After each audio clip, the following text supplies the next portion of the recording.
Hello, Bruce Springsteen fans, and welcome back to another episode of the Zone TV Entertainment with me, your host Jonathan. Once again, bringing you my thoughts and movie review for the brand new film, Springsteen, Deliver Me from Nowhere, starring Jeremy Allen White, Odessa Young, and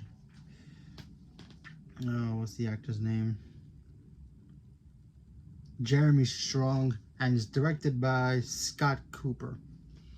So this is the story of Bruce Springsteen. Particularly, it's Bruce Springsteen creating the album Nebraska. This is more focusing on not only kind of his backstory a little bit, but also focusing on Bruce Springsteen's creating that album. You guys know the album Nebraska and all the songs that goes with it.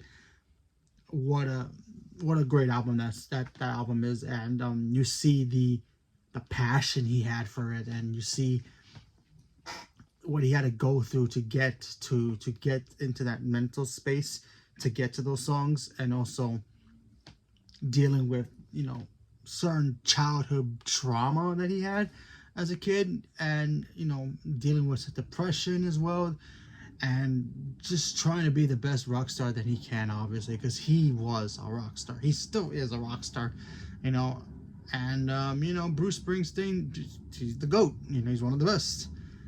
So I watched this movie, and I like Jeremy Allen White. If you've ever seen The Bear, check that out. If you've never seen that, watch it.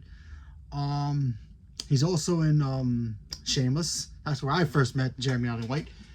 Fantastic as Lip. He's fantastic in that. He killed it in this movie. Like I knew he was gonna be, he's gonna be great, but you see him singing, you see him, the movements, the face expressions, pretty much everything you can think of that Bruce Springsteen will probably give you if you met him in person. Jeremy did a really good job of playing that really, really well and honoring him as well. We also get to see Odessa Young play, I guess, the love interest in here. She was fantastic as well. I don't know too much about her, but I know she's really good. And I believe Jeremy Strong, I think that's his name, right? Jeremy Strong. Yeah, I think he plays his manager. I could be wrong. But yeah, I think everybody did a really good job with this film. There's some stuff in here that even I didn't know about. Like the fact that, we got to see a little bit more of his backstory of about him and his father, how their relationship was kind of rocky, like really, really shady.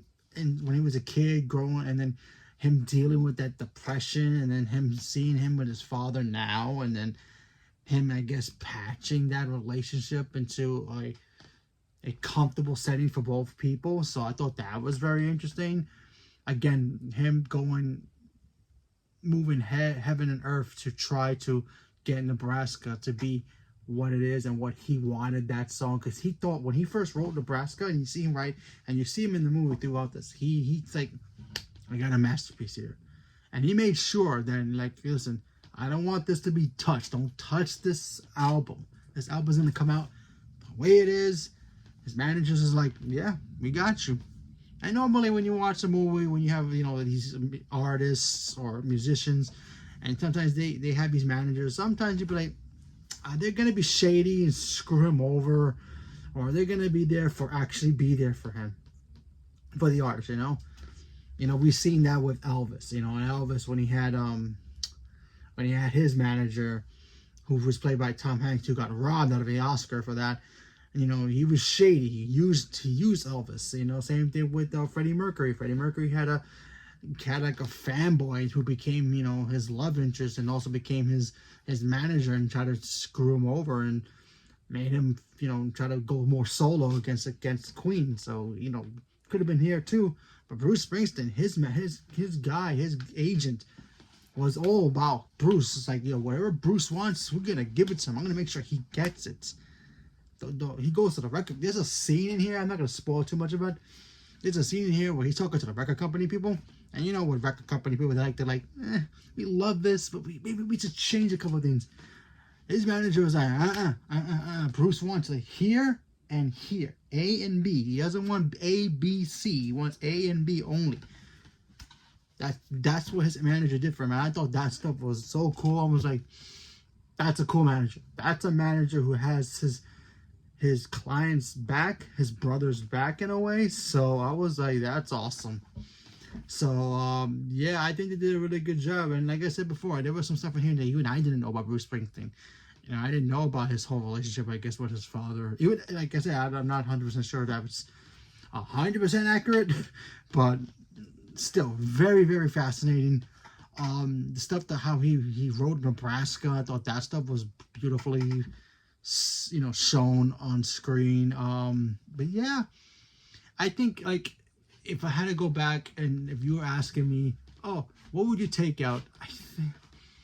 I don't know, because I know a lot of people I've been reading some reviews from other people saying that they would have taken off the whole love interest stuff. I think that helped him write, you know, give him the passion that he needed to write that, you know, that album. Also gave him a little perspective of like, what can happiness be, you know, not only just having the fame. You know, he had the fame and, you know, he had all the stuff with that fame, but he was also missing something. He was missing something that he needed.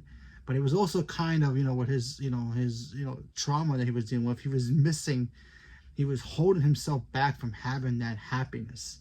So him seeing him being that happy, but also kind of being like guarded over it, I think it made a really interesting scene. And I liked the stuff, the chemistry between him and Odessa was probably butcher her name again, apologize. Was really good. So I wonder if he ended up hooking up with her in real life. Not 100% sure. Anyway, I thought that stuff was really good. I enjoyed it. The film was great itself. Jeremy Allen White should get nominated. Would he win? Man, honestly, if you were asking me right now, I don't know. It's between him and DiCaprio right now. I just don't know. I haven't even seen Bogania yet, and that's coming out Friday. Cannot wait seeing that. And, you know, so that could be great as well. So who knows? The Oscar race is gonna be crazy this year, like it is every year. So we shall see. But Jeremy Allen White definitely should be nominated. I think he did a really fantastic job embodying Bruce Springsteen, because Bruce Springsteen is the man. I love listening to his music. Even if I'm like in a low point in my life, I'm just like, yeah, I'm gonna listen to Bruce Springsteen. Some of his music just gives you that pep you need during the day. If you have the blues, just put that on, you're good. So leave me a comment below. Let me know what you guys thought. Are you guys big Bruce Springsteen fans? Don't care for his music, don't care for the film, didn't know, you thought this was going to be a huge biopic about him, didn't know about the whole Nebraska album. Maybe Nebraska is not your favorite album. Whatever it is, leave me a comment below. Let me know. Stay tuned for more. Thank you very much, and have a good day.